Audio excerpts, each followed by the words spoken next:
Voilà comment l'image.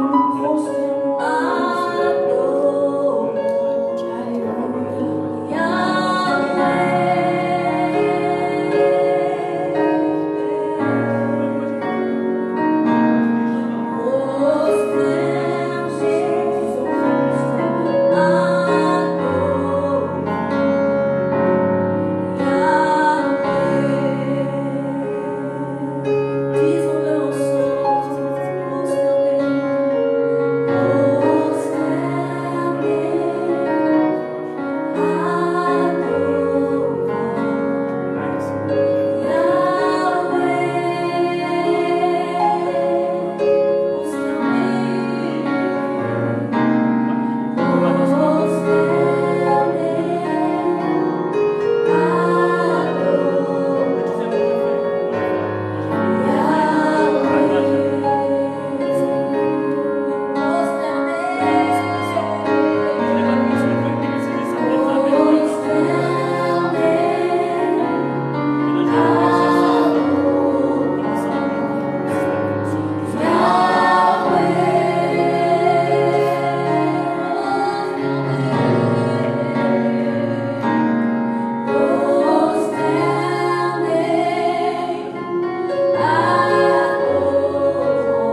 Dieu ce soir. Adore le Seigneur, adore le Seigneur. Prépare ton cœur à recevoir sa parole ce soir. Oh Jésus, nous crions à toi ce soir. Oh Saint-Esprit du Dieu vivant, glorifie Jésus ce soir, glorifie le Père en ce lieu ce soir. Nous avons besoin de toi. Viens manifeste-toi puissamment, Seigneur. Oh la baba yanda la baba de Dieu. Oh la baba baba shanda baba baba shete kele baka boko baka sende baka. Grike bebe kash baba baba. Merci Seigneur, merci Jésus. Alléluia. Gloire à Jésus, gloire à Jésus. Gloire à Jésus. Shalom, shalom, shalom à tous. Merci encore de nous recevoir dans vos maisons ce soir pour ce culte. Nous croyons que Dieu veut bénir quelqu'un cet après-midi. Dispose ton cœur à recevoir sa parole. Notre Dieu est vivant, il est présent par son Esprit Saint. Nous voulons, avant de rentrer dans le vif du sujet de notre message ce soir, souhaiter une très bonne fête des mères à toutes les mamans. Bonne fête des mères à toutes les mamans. Que Dieu vous bénisse abondamment, qu'il ouvre les écluses des cieux sur vos têtes et que sa bénédiction soit sur vous. Nous voulons tout simplement vous dire ce soir que nous vous aimons et nous savons que vous n'aviez pas un rôle facile. Ce n'est pas facile d'être une maman parce que vous avez souvent la responsabilité des enfants, la responsabilité de la famille, l'éducation, réfléchir comment nourrir les enfants. En fait, quelqu'un disait, vous occupez tous les ministères de la maison. Nous voulons vraiment vous honorer ce soir et nous bénissons le Seigneur pour vos vies. Amen. Alors nous allons rentrer dans notre message, le thème « Jusque à quand, Seigneur ?»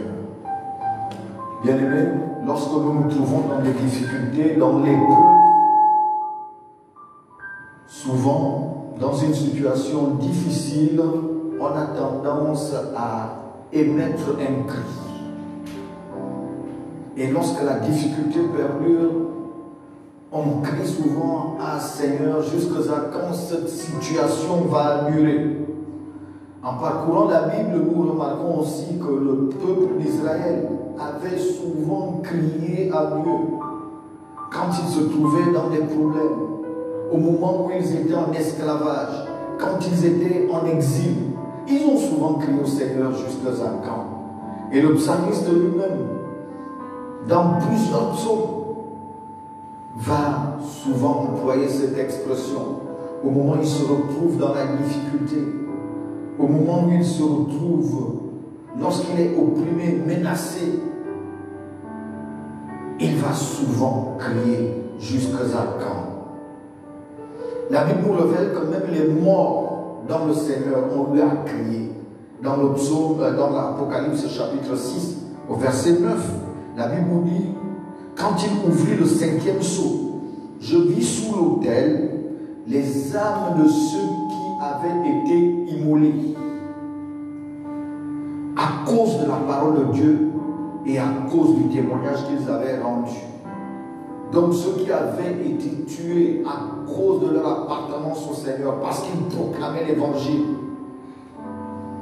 La Bible dit au verset 10, ils crièrent d'une voix forte en disant, jusque à quand, Maître, saint et véritable, car tu as jugé et attiré vengeance de notre sang sur les habitants de la terre. Une robe blanche se donna à chacun d'eux et leur dit de se tenir en repos quelque temps encore, jusqu'à ce que fût complet le nombre de leurs compagnons de service et de leurs frères qui devaient être mis à mort comme eux. Alléluia. Donc nous comprenons que ce cri était un cri souvent de détresse, mais c'était un cri où Dieu répond toujours avec assurance. Et lorsque nous regardons par exemple le psaume 13, le psaume chapitre 13, le psalmiste va s'écrire: jusqu'à quand, Éternel, m'oublieras-tu sans cesse? Jusqu'à quand me cacheras-tu ta face? Jusqu'à quand aurai-je des soucis dans mon âme et chaque jour des chagrins dans mon cœur? Jusqu'à quand mon ennemi s'élèvera-t-il contre moi? Bien-aimés, souvent, en regardant bien ce texte, nous comprenons que David traversait des moments difficiles. David était dans des épreuves. Les ennemis se levaient contre lui. Mais chaque fois qu'il employait cette expression, chaque fois qu'il me disait: jusqu'à quand, Seigneur, ne me sauveras-tu pas? Il y avait toujours une assurance, un moment où il était toujours optimiste, parce qu'il savait que Dieu devait répondre et qu'il viendra interrompre le problème. C'est pour cela, au verset 6 de ce chapitre, il va dire: moi, j'ai confiance en ta bonté. Ça veut dire qu'en ce qui me concerne, Seigneur, même si je crie jusqu'à quand, je sais que tu agiras. Je sais que mon Rédempteur est vivant et qu'il se lèvera dans ma situation. Il sait, il y jette de l'allégresse dans mon cœur à cause de ton salut. Je chante à l'Éternel car il m'a fait du bien. Il se souvenait, il savait que ce Dieu-là a toujours agi en sa faveur. Il avait une certaine confiance et une paix qui l'habitait. Bien-aimé, jusqu'à quand est une question différente du pourquoi. Oui, c'est vrai que dans l'épreuve, souvent nous nous posons la question: pourquoi? Pourquoi, Seigneur? Et il n'est pas souvent facile de trouver une réponse. Je me souviens, il y a quelques jours, je venais d'accompagner une famille qui avait perdu leur enfant, un enfant de 6 ans. Et je devais faire l'homélie de cet enterrement il y a 1 ou 2 semaines environ, pas plus. Et au moment où je devais préparer cette homélie, je me retrouvais exactement moi également dans cette question: mais pourquoi, Seigneur? Pourquoi un enfant? Ce n'est pas facile. Souvent j'ai fait des homélies, des enterrements de grandes personnes, mais là je me suis retrouvé dans une situation où c'était un enfant qui n'avait que 6 ans. Et il a fallu avoir la grâce de Dieu. Parce que vous savez que dans ce genre de situation, ce n'est pas nous de nous poser des questions, mais plutôt notre rôle c'est d'accompagner la famille, c'est leur donner un message d'espoir, un message d'espérance. Faire en sorte qu'ils puissent se relever de la situation. Et lorsque nous passons souvent le temps à nous poser la question du pourquoi, en réalité, la réponse que nous avons, c'est que Dieu se tait toujours. Et il nous répond à nous-mêmes en disant: je suis souverain. Et nous avons toujours affaire à la souveraineté de Dieu. La seule réponse que nous recevons, alors que le Seigneur se tait quand on est dans des situations difficiles, c'est: je suis souverain. Bien-aimé, je ne sais pas quelle épreuve tu traverses aujourd'hui. Je ne sais pas quel est le problème que tu as. Qu'est-ce que tu traverses en ce moment. Mais la meilleure attitude à avoir, ce n'est pas de poser à Dieu la question de pourquoi. Pourquoi je suis malade? Pourquoi depuis longtemps ça ne va pas? La meilleure attitude, si tu veux poser une question à Dieu, c'est exactement de dire: jusqu'à quand, Seigneur, cette situation perdurera? Parce que là, ce n'est pas une question que tu vis dans le passé, mais tu vas être transposé vers ton futur, sachant que Dieu te répondra. Il a souvent répondu à cette question: jusqu'à quand? Nous avons cette histoire qui se trouve dans le livre de Matthieu. Je vais ouvrir ma Bible dans le livre de Matthieu au chapitre 9. nous voyons à partir du verset 20 l'histoire de cette femme qui était atteinte d'une perte de sang. Au verset 20. Il est écrit, et voici une femme atteinte d'une perte de sang depuis 12 ans s'approcha par elle, toucha le bord de ses vêtements, car elle disait en elle-même, si je puis seulement toucher son vêtement, je serai guérie. Jésus se retourne et dit en la voyant, prends courage ma fille, ta foi t'a guérie. Et cette femme fut guérie à l'heure. Bien-aimés, lorsque nous étudions ce texte, nous comprenons que sûrement, parce que dans notre version, la Bible nous dit que cette femme avait beaucoup souffert et qu'elle était dans d'autres livres des évangiles, autant pour moi, il nous a dit que cette femme avait beaucoup souffert et qu'elle était partie, elle avait vu plusieurs docteurs, mais sa maladie perdurait. Elle ne trouvait aucune solution. Et ici, la Bible nous dit que c'était jusque pendant 12 ans. Sûrement, elle avait crié jusqu'à quand, Seigneur. Et là,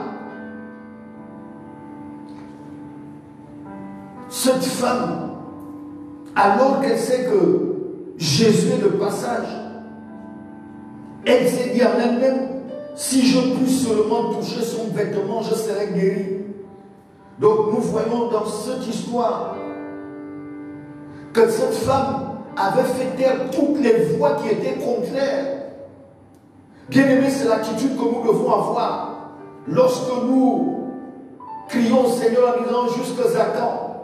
Nous devons avoir cette attitude de faire taire tout ce qui peut nous amener dans un doute.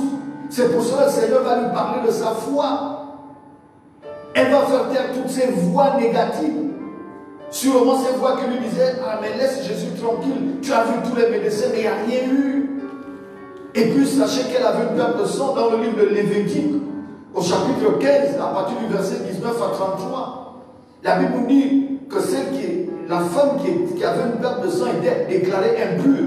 Et elle n'avait pas de possibilité, elle ne devait pas se retrouver au milieu des gens de peur de contaminer les autres. Donc elle était bannie de la société, pestiférée pendant cette période. Et donc vous voyez la situation de cette femme pendant 12 ans. Je crois que pendant plusieurs années, elle a dû crier Seigneur jusqu'à quand? Jusqu'à quand? Et là, elle va faire taire tout ce qui pouvait l'empêcher. Le doute, la crainte, les interdits, comme je disais.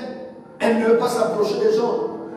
Elle devait faire fi de la foule et dire, il faut que je arrive. Elle avait souffert. C'est la première attitude qu'il faut avoir lorsque tu cries jusqu'à quand. Garder ta foi intacte. Savoir que Christ interviendra dans ta solution, dans ta situation. Et elle était déterminée.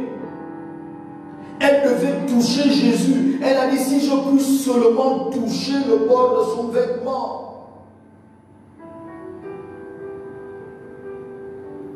Bien aimé, dans les situations difficiles, nous avons toujours tendance à pleurnicher en voulant que le Seigneur vienne nous toucher. Mais en réalité, la détermination doit nous amener à aller vers Jésus. À toucher le Seigneur. Aujourd'hui, tu peux encore le toucher. Tu peux le toucher par la prière, tu peux le toucher en criant vers lui. C'est possible. Il viendra intervenir. Bien-aimé, regarde les promesses de Dieu dans ta vie.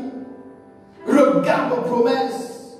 Ne regarde pas la difficulté que tu traverses, mais regarde ce que Dieu dit dans ta situation. Tu peux dire au Seigneur, Seigneur, dis seulement un mot. Et moi, ton serviteur, je serai guéri. Quelle est la situation que tu traverses? Nous savons qu'actuellement, nous vivons dans des situations difficiles liées à cette pandémie de la COVID-19. Plusieurs ont perdu des parents. Plusieurs ont eu des parents malades. Plusieurs même ont été malades. D'autres n'ont plus de revenus à cause du chômage. Certains ont vu la faillite de leurs affaires. Et tu es peut-être dans le désespoir. Mais je suis venu te dire ce soir que la situation que tu traverses, la situation que tu vis, tu ne fais que la traverser.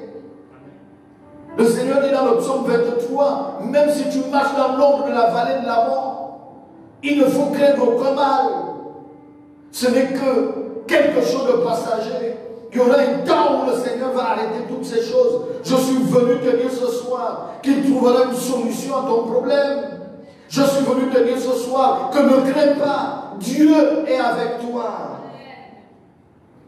Quel que soit ce que tu vis, mets ta confiance au Seigneur, comme cette femme à la perte de sang. Beaucoup pensent que ce sera la fin de la vie. Non, ce n'est pas la fin. Ce n'est pas la fin, bien-aimé. Ce n'est pas encore la fin. Lève les yeux vers le Seigneur. Crie à lui. C'est lui qui est la solution, bien-aimé. Ne reste pas à regarder la foule. Ne t'arrête pas en regardant la foule. Ne reste pas à écouter tout ce que les gens disent. C'est vrai que la crise économique est là. C'est vrai qu'elle sera là. Mais aie confiance au Seigneur. Tu ne mourras pas, tu vivras. Cette femme a recherché sa solution vers Christ lorsqu'elle a entendu que le Seigneur était dans les environs. Elle avait dit, j'ai vu plein de médecins, c'est vrai, mais là le médecin des médecins est là. Bien-aimé, je te dis que si tu es malade, mets ta confiance en Dieu, crie vers lui, il se révélera à toi comme Jéhovah Rapha, le Dieu qui guérit. Tu es dans des situations de besoin, le Seigneur se révélera à toi comme Jéhovah Jireh, le Dieu qui pourvoit. Notre Dieu est vivant.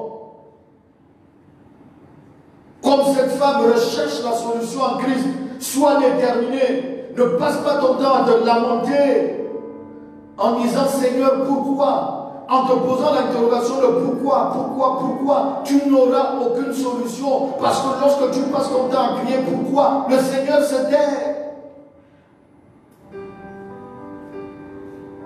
Au contraire, bien-aimé, lève-toi et crie vers le Seigneur. Va vers lui et touche-le.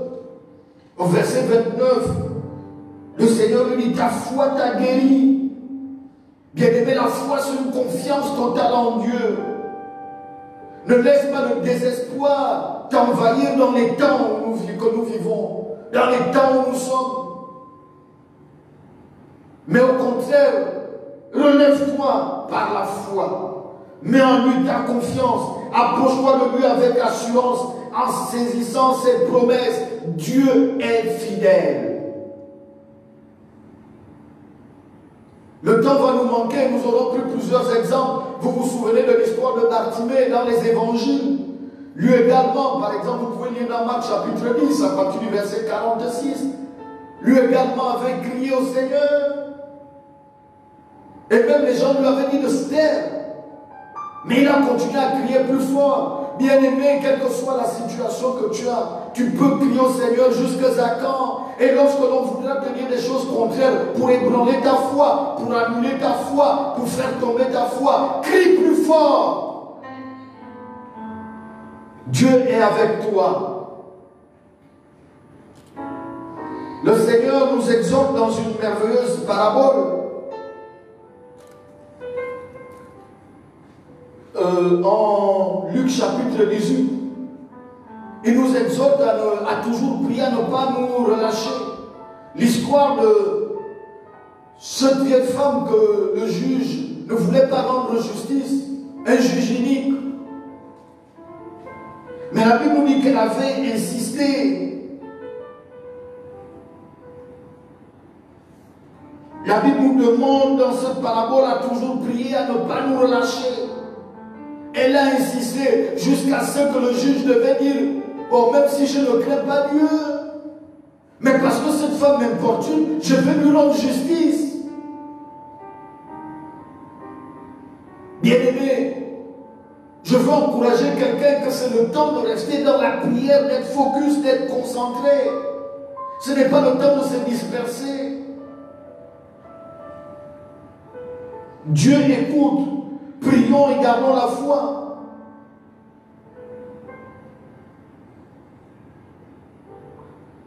Nous allons lire notre verset de base et nous conclurons avec ça. Le psaume 94, à partir du verset 3.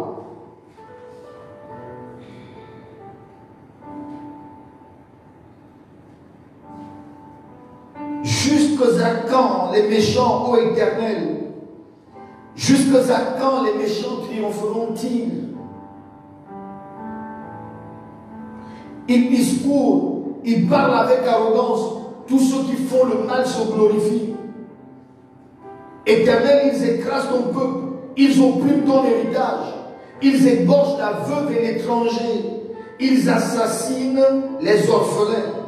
Et ils disent, l'Éternel ne regarde pas, le Dieu de Jacob ne fait pas attention. Bien-aimés, jusqu'à quand les méchants vont triompher? J'ai toujours dit que la morale ne change pas un homme. C'est Dieu qui transforme le cœur de l'homme. Alors que le psalmiste faisait ce constat, les choses n'ont pas changé. La Bible dit qu'il n'y a rien de nouveau sur la terre. Aujourd'hui, nous avons encore des gens pleins de méchanceté. Des gens qui parlent, qui discourent avec arrogance. Des gens qui se glorifient de faire du mal, d'opprimer les autres.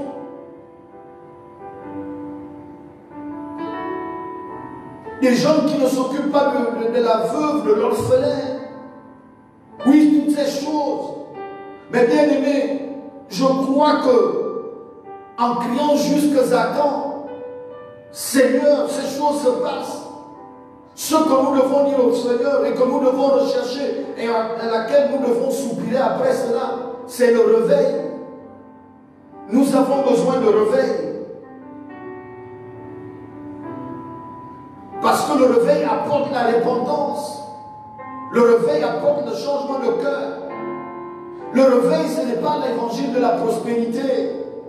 Nous sommes restés trop dans nos églises en prêchant l'évangile de la prospérité. Dieu va te donner un enfant, Dieu va te donner le mariage, Dieu va te faire construire la maison, Dieu va te rendre riche. Mais ces gens méchants sont riches en baptisant avec le diable. Ce n'est pas des choses dont nous devons aspirer, ce sont des choses que Dieu veut nous donner par-dessus tout. Ce que nous devons demander à Dieu, c'est qu'il y ait un véritable réveil pour que ces gens-là qui agissent comme ça, jusqu'à quand agiront-ils comme ça, afin qu'eux aussi ils changent. 2 Corinthiens 7, 17, ici, quelqu'un est en Christ, il est une nouvelle créature. Les choses anciennes sont passées et toutes choses deviennent nouvelles. Nous avons besoin que leur cœur soit transformé. Nous avons besoin de vraie repentance. Afin que le mal sorte aussi également de nos églises, afin que le mal sorte de la nation. Il faut qu'il y ait un véritable réveil. Nous avons envie de prier, nous également, jusqu'à quand, Seigneur? Oui, bien-aimés, ils assassinent les orphelins. Les crimes rituels, il y en a encore. L'enrichissement illicite. Mais toutes ces choses, c'est parce que les gens n'ont pas le cœur transformé. Plusieurs, la prison ne les changera pas. Nous avons déjà vu quelqu'un qui a volé d'aller en prison. Le jour où il sort, 2 jours après, il retourne parce qu'il revient voler. La morale ne transforme pas l'homme. La morale aide l'homme à vivre bien. Il l'aide, il essaye. Mais il faudrait que les cœurs soient transformés. Il faudrait qu'il y ait une véritable repentance, une véritable transformation des cœurs, bien-aimés. Le verset 14 dit, « Car l'Éternel ne délaisse pas son peuple, il n'abandonne pas son héritage. L'Éternel n'abandonne pas son peuple. Dieu ne nous abandonnera pas. » Bien-aimés, levons-nous et aspirons à une véritable repentance. La Bible dit, « Heureuse la nation dont l'Éternel est Dieu. » Jusqu'à quand, bien-aimés, allons-nous voir ce genre de situation? Jusqu'à quand accepterons-nous de rester dans nos quatre murs et de voir les choses se délabrer sous nos yeux? Le problème n'est pas de crier. Quelqu'un me disait, mais pasteur, il faut que vous vous levez, que vous parliez, parce que on a fermé les églises, c'est diabolique. Je lui ai dit, non, on n'a pas fermé les églises, on a fermé les lieux de culte. Ça veut dire qu'on a fermé les lieux de culte. Un lieu de culte, c'est là où les gens viennent adorer une divinité. Et il y a des lieux de culte où on adore plusieurs divinités. C'est ça que nous devons comprendre. Donc ça veut dire que les lieux de culte dans les religions monothéistes ont été fermés dans notre pays. La religion judéo-chrétienne, mais également les musulmans. Mais là où on adore aussi plusieurs lieux, les temples vaudous, les temples bouddhistes et tout ça, c'est fermé. C'est des lieux de culte. Ils adorent peut-être pas le même lieu que nous, mais ils adorent une divinité. Donc, nous ne croyons pas qu'il y a... Non, en réalité, ce qui s'est passé et ce qui se passe, c'est que c'était tout simplement fait pour éviter les transmissions à grande échelle. Et lorsque la situation est bien, les églises vont ouvrir. Il n'y a aucune conspiration, bien-aimés. Mais profitons de ce temps, comme j'ai dit, de crier au Seigneur jusqu'à quand les gens vont continuer à se comporter comme ça. Le challenge, ce n'est pas d'ouvrir les églises. Le challenge, c'est que nous puissions changer sérieusement et notre façon de faire et nos cœurs et prier vraiment, intercéder pour notre nation, intercéder pour les dirigeants de la nation, intercéder pour ceux qui sont élevés en dignité, afin qu'eux également puissent rencontrer le Seigneur. Je vous dis, si tout le monde rencontre le Seigneur et que les cœurs changent, nous verrons notre nation transformée. Nous aurons une nation où il faut bon vivre. Le problème, ce n'est pas qu'il manque de l'argent.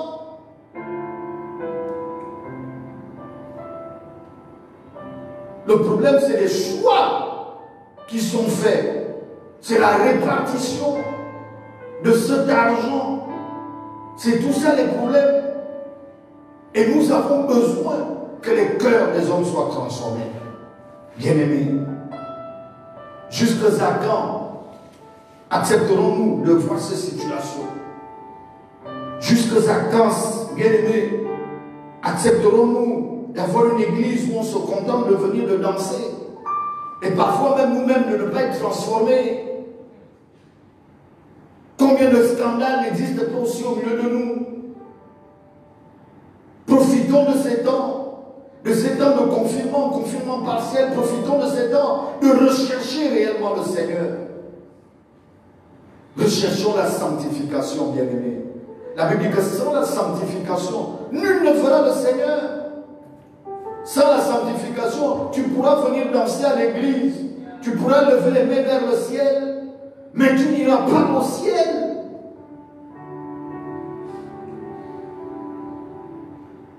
Vous croyez que les gens qui se droguent n'ont pas envie de connaître le Seigneur? Bien-aimés, la création tout entière attend avec un ardent désir la révélation des fils de Dieu. Ils nous attendent. Ils nous attendent. Ils ont besoin de toi. Dans ta situation, tu peux crier jusqu'à quand? Mais dans la situation de la nation, tu peux également crier jusqu'à quand? De là où tu es, prends la résolution de changer, de marcher en nouveauté de vie réellement avec le Seigneur. Que Dieu vous bénisse. Merci, bien-aimés.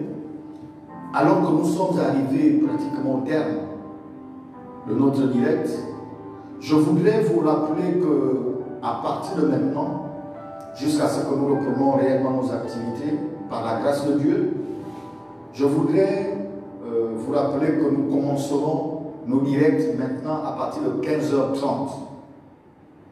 Nous sommes conscients qu'il y a des gens qui ont des problèmes de data, des gens qui ont des problèmes de mots, ainsi de suite. Tout le monde n'a pas le Wi-Fi. Donc nous commencerons à 15h30, mais la prédication commencera à 16h pour donner le temps à chacun de pouvoir se connecter au moment où il peut, quand il peut. La prédication commencera à 16h et nous tenons toujours à finir à 16h30 parce que nous voulons comprendre le problème de chacun. Donc 15h30, 16h30, mais la prédication commencera à 16h. Avant, nous voulons ensemble de vos maisons adorer avec vous, louer avec vous. Que Dieu vous bénisse. Bonne semaine. Inclinons nos têtes dans la prière.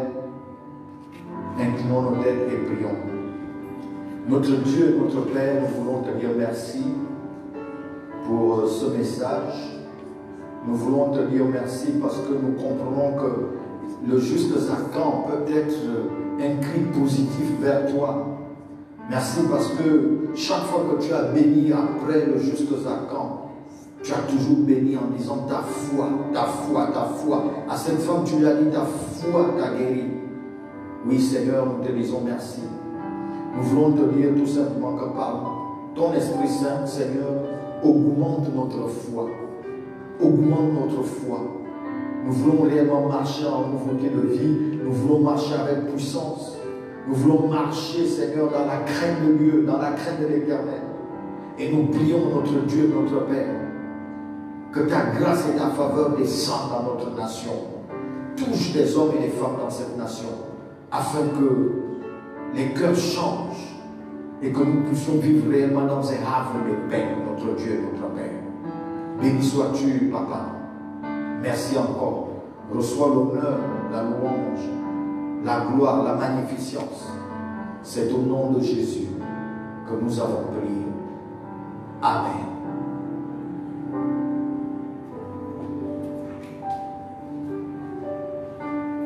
Nous vous disons merci. Bonne semaine.